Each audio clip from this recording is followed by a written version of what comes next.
With PS Parihar channel में आपका स्वागत है। सुबह की इस वीडियो में ऐसी सूचनाएं होती हैं जो विभिन्न समाचार पत्रों पर छपी हुई होती हैं और विद्यार्थियों के लिए आवश्यक होती हैं। तो आइए शुरू करते हैं और देख लेते हैं कि आज के समाचार पत्रों में विद्यार्थी जीवन से संबंधित कौन कौन सी सूचनाएं हैं। आगे बढ़ने से पहले एक सूचना है उन विद्यार्थियों के लिए जो विद्यार्थी यूपी पीसीएस 2024 की तैयारी कर रहे हैं अथवा बीपीएससी 2024 की तैयारी कर रहे हैं, यानी कि 17वीं बीपीएससी की तैयारी कर रहे हैं। वे सभी अभ्यर्थी यूपीपीएससी वाला बीपीएससी वाला के इस बेस्ट ऑफर का लाभ ले सकते हैं। ये दिवाली ऑफर है। बीपीएससी वाला की जो फीस है वो 65% तक कम कर दी गई है। वहीं पीसीएस के जो कोर्स है उनकी जो फीस है वो 70% तक कम कर दी गई है।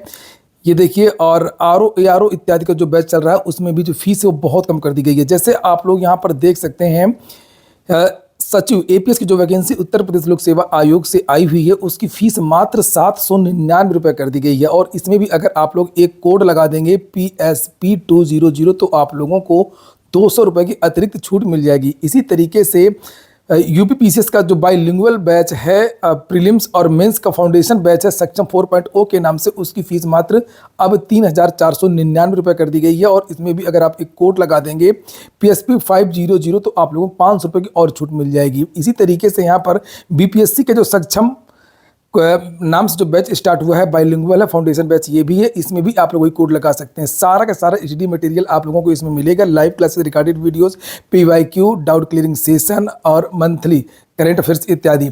यहाँ पर देख सकते हैं आप लोग समीक्षा बैच लॉन्च हुआ है आरओ के लिए। इसकी फीस मात्र 1199 रुपये है। और इसमें भी आप अगर कोड लगा देंगे PSP200 तो आप लोगों को 200 रुपये की और अतिरिक्त छूट मिल जाएगी।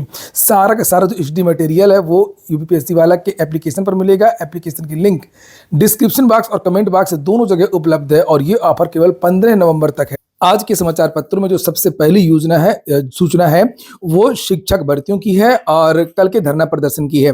जैसे यहाँ पर लिखा है, जल्द मांगा शिक्षा सेवा चयन आयोग विज्ञापन में जोड़े रिक्त पद। कल मैंने इस धरना प्रदर्शन के बारे में आप लोगों को जानकारी दी थी। विद्यार्थियों की मांग है कि करीब 13 लाख आवेदन टीजीटी पीजीटी की हो चुके हैं, लेकिन इन विद्यार्थियों को पता नहीं कब इनकी परीक्षा होगी। इसी तरीके से असिस्टेंट प्रोफेसर के 1017 पदों के लिए भी लगभग 90,000 विद्यार्थियों ने आवेदन किया था। इन विद्यार्थियों को भी नहीं पता है हमारा भविष्य में क्या होगा। वहीं पर विद्यार्थियों ने मांग किया है कि चयन आयोग के गठन की प्रक्रिया जल्द पूरी की जाए और जल्द ही विज्ञापित पदों में रिक्त व अन्य पदों को जोड़ करके जल्द परीक्षा करा करके भर्ती पूरी की जाए। अन्यथा विलंब होने पर लोकसभा चुनावों के लिए आचार संहिता लागू होने के साथ ही भर्ती की जो प्रक्रिया वो अटक सकती है। योगी तुमको भर्ती देना होगा, नहीं तो तुमको जाना होगा। योगी मोदी भर्ती देना होगा, नहीं तो मोदी जी को जाना होगा। जिंदाबाद, छात्र एकता जिंदाबाद। और यहाँ पर फिर इन विद्यार्थियों ने कल धरना प्रदर्शन किया और बाद में जो अधिकारी हैं, पुलिस के अधिकारी, उनको ये ज्ञापन दिया गया। राज्यपाल को संबोधित करते हुए विद्यार्थियों का कहना है कि मुख्यमंत्री तो बात अब सुनते नहीं है, राज्यपाल को ही, राष्ट्रपति इत्यादि को ही पत्र लिखेंगे। और वास्तव में टीजीटी पीजीटी और असिस्टेंट प्रोफेसर इत्यादि जो भर्तियां हैं उन पर इस समय संकट छाया हुआ है। कल मैंने कुछ विद्यार्थियों से बात भी की थी, कल का वीडियो भी आप लोगों ने देखा होगा। विद्यार्थियों ने चेता दिया है कि अगर भर्तियां नहीं आएंगी तो हम चुनावों में अब घोर विरोध करेंगे। आप लोग खुद यहाँ पर सुन सकते हैं ये विद्यार्थी क्या कह रहे हैं। ये हमको एक भी भर्ती योगी बाबा ग्राउंड पर दिखा दें कि इन्होंने विज्ञापन निकाला, चाहे वो किसी भी विभाग में हो। आप नोटिफिकेशन आउट करते हैं, भर्तियां निकालते हैं, अभ्यर्थियों से अरबों रुपए आप वसूल करते हैं और उन पैसों को आप फिर अपने कॉर्पोरेट ब्रदर्स को देना है आपको। आप निश्चिंत हैं कि जब तक ईवीएम है, धनबाजी है, अखबारबाजी है। देखिए, प्राइमरी में 68,569,000 वो पिछली सरकार की भर्तियां थी लंबित। माननीय सुप्रीम कोर्ट के आदेश से हुआ था। इन्होंने अपनी तरफ से न प्राइमरी में कोई वैकेंसी निकाली है, न माध्यमिक में कोई, इन्होंने जीआईसी में कोई वैकेंसी निकाली है, न पुलिस में कोई वैकेंसी है। 5 सालों से इन्होंने बिल्कुल 5 साल से कोई वैकेंसी नहीं है। और इनका एकमात्र कॉन्फिडेंस कहाँ से आ रहा है के मुद्दे पर इसलिए नहीं बोल रहे हैं क्योंकि रोजगार इनके कार्यक्रम में शामिल ही नहीं है। इनको पता है इनके एजेंडे में रोजगार नहीं है। इनको मालूम है कि ईवीएम हमको कोई हटा नहीं सकता। सावधान हो जाना चाहिए माननीय प्रधानमंत्री जी को। और ये जब रोजगार ही खत्म कर देंगे तो लोक कल्याणकारी राज्य की अवधारणा कैसे पुष्पित पल्लवित हो पाएगी, कैसे आप उसको धरातल पर लाएंगे। बयानबाजी से, अखबारबाजी करने से कुछ नहीं होता है। आपका चुनाव टाइम से होता है, आपके वेतन भत्ते टाइम से मिलते हैं, लेकिन हमारी भर्तियां टाइम से क्यों नहीं होती हैं। तो मुझे पता है आप लोगों ने उस वीडियो को ज़्यादा से ज़्यादा शेयर नहीं किया है और ना ही कल विद्यार्थी वहाँ पर धरना प्रदर्शन में जिस तरीके से आना चाहिए था उस तरीके से विद्यार्थी आए। और विद्यार्थियों को भी अखबारी जो सूचनाएं वो ज्यादा पसंद आती हैं, तो इसको बंद करते हैं और आते हैं अखबारों की तरफ। कृषि सेवा के 175 पदों पर जल्द होगी भर्ती, बात उत्तर प्रदेश लोक सेवा आयोग की हो रही है। और कल के समाचार पत्र में भी इसी तरीके की जानकारी दी गई थी कि स्टाफ नर्स यूनानी की भी भर्ती होगी, जबकि एलोपैथिक का विज्ञापन निकल चुका है, आयुर्वेद का विज्ञापन निकल चुका है और अब यूनानी का जो विज्ञापन है वो जारी होने वाला है। वहीं पर एई की वैकेंसी और कृषि सेवा की जो वैकेंसी है उसके बारे में आज जानकारी दी गई है। राज्य कृषि सेवा के 175 पदों पर भर्ती होगी और इन पदों का अधियाचन उत्तर प्रदेश लोक सेवा आयोग को मिल चुका है और इस भर्ती परीक्षा के पाठ्यक्रम के संशोधन का काम चल रहा है। बहुत सारे ऐसे रेगुलर व्यूअर हैं जो वीडियो देखते हैं मगर उनको लाइक करने में भी समस्या है। चलिए, धरना प्रदर्शन में भी आने में दिक्कत है, शेयर करने में भी दिक्कत है, लेकिन लाइक करने में भी क्यों दिक्कत होती है। वह प्रक्रिया पूरी होने के बाद भर्ती का विज्ञापन जारी कर दिया जाएगा। कृषि सेवा के पदों पर भर्ती पहले सम्मिलित राज्य प्रवर अधीनस्थ सेवा यानी पीसीएस के साथ हुआ करती थी, अब ये भर्ती अलग से आएगी। वहीं पर कल के धरना प्रदर्शन के बारे में और भी बहुत सारे समाचार पत्रों में जानकारी दी गई है। जागरण, आईनेक्स, हिंदुस्तान इत्यादि, ये आप लोग देख सकते हैं। सहायक अभियंता के भी 150 पदों का अधियाचन मिला है। उत्तर प्रदेश लोक सेवा आयोग को सम्मिलित राज्य अभियंत्रण सेवा भर्ती परीक्षा के लिए सहायक अभियंता के भी 150 पदों का अधियाचन मिल चुका है और इस भर्ती के लिए परीक्षा योजना तैयार की जा रही है। यही बात मैंने आप लोगों को बताई थी कि सहायक अभियंता में परीक्षा योजना इत्यादि को लेकर के देरी हो रही है और बहुत जल्द आप लोगों को इसका जो विज्ञापन वो देखने को मिलेगा, लेकिन इसमें भी समय लगेगा।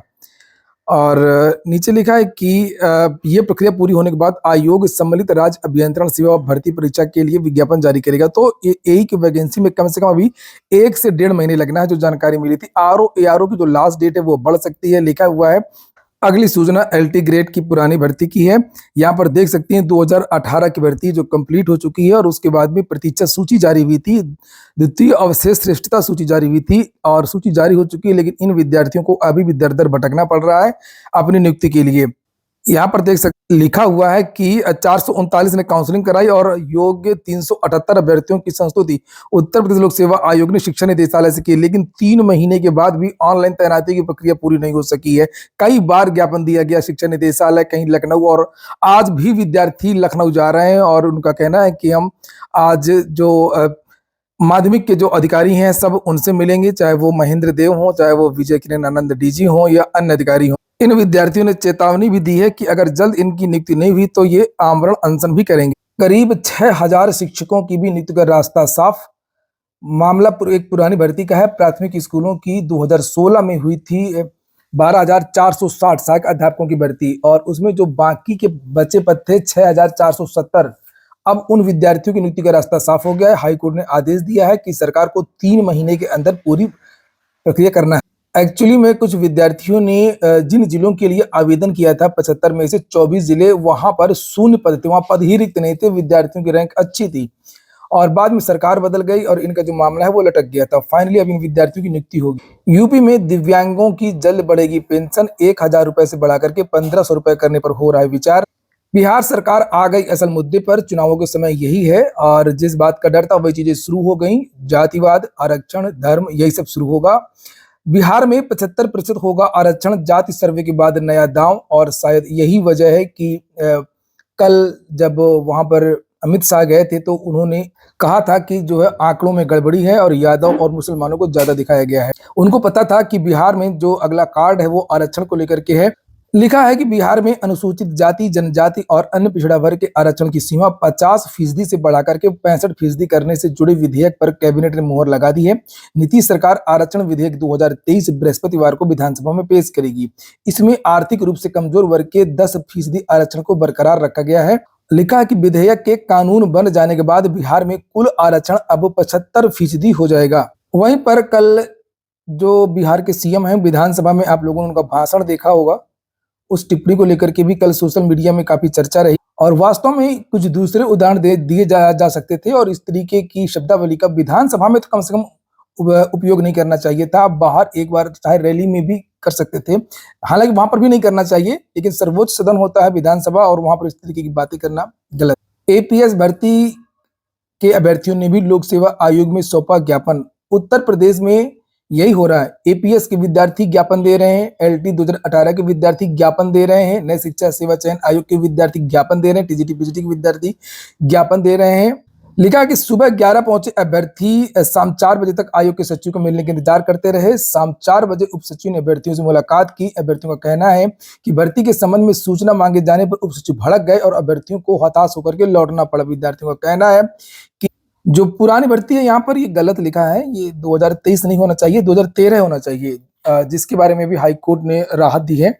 भर्ती पूरी करने के लिए कहा है और लिखा है कि अपर निजी सचिव भर्ती 2023 लिखा है, लेकिन 13 के अभ्यर्थियों ने मंगलवार को उत्तर प्रदेश लोक सेवा आयोग में ज्ञापन देकर के मांग की कि अधूरी पड़ी भर्ती प्रक्रिया के तहत अंतिम चरण की कंप्यूटर ज्ञान परीक्षा शीघ्र कराई जाए। अभ्यर्थियों को हाईकोर्ट से राहत मिलने के बाद अब भर्ती प्रक्रिया के आगे बढ़ने का इंतजार है।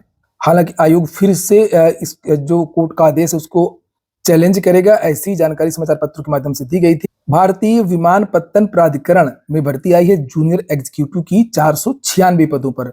30 नवंबर लास्ट डेट है। वेबसाइट aai.aero, यहाँ पर जाकर के विस्तृत नोटिफिकेशन और आवेदन दोनों कर सकते हैं। अब 3 साल की सेवा पर ही एडेड शिक्षकों का तबादला हो सकेगा। प्रदेश के अशासकीय सहायता प्राप्त महाविद्यालयों के शिक्षकों की 3 साल की सेवा पर ही अब स्थानांतरण हो सकेगा। एसएससी ने 2024 का परीक्षा कैलेंडर जारी कर दिया है सभी भर्तियों का। बहुत अच्छी बात है, ताकि विद्यार्थियों को ये अनुमान लग जाता है कि किस भर्ती का विज्ञापन किस महीने किस तारीख को जारी होगा, इसकी जो परीक्षा है वो कब तक होगी। तो यहाँ पर आप लोग देख सकते हैं 2024 की सभी भर्तियां, जैसे यहाँ पर ग्रेड सी स्टेनोग्राफर है, नीचे जेएसए एलडीसी है, एसएसए यूडीसी है, सिलेक्शन पोस्ट एग्जामिनेशन है, सब इंस्पेक्टर है, सारी भर्तियों की जो आप देख सकते हैं ये नोटिफिकेशन कब जारी होंगे। यहाँ तक कि 2025 की सीएपीएफ की जो वैकेंसी है उसके बारे में भी जानकारी दी गई है कि इसका विज्ञापन 27 अगस्त 2024 को जारी होगा।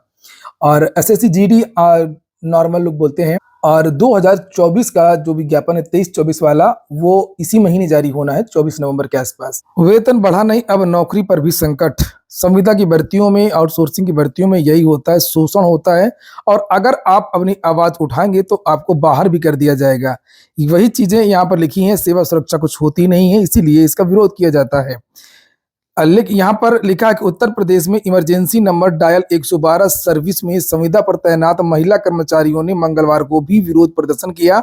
डायल 112 मुख्यालय से नारेबाजी करते हुए महिला कर्मचारियों ने सीएम आवास की ओर बढ़ने की कोशिश की तो पुलिस ने उन्हें रजमन बाजार पुलिस चौकी के पास हिरासत में ले लिया।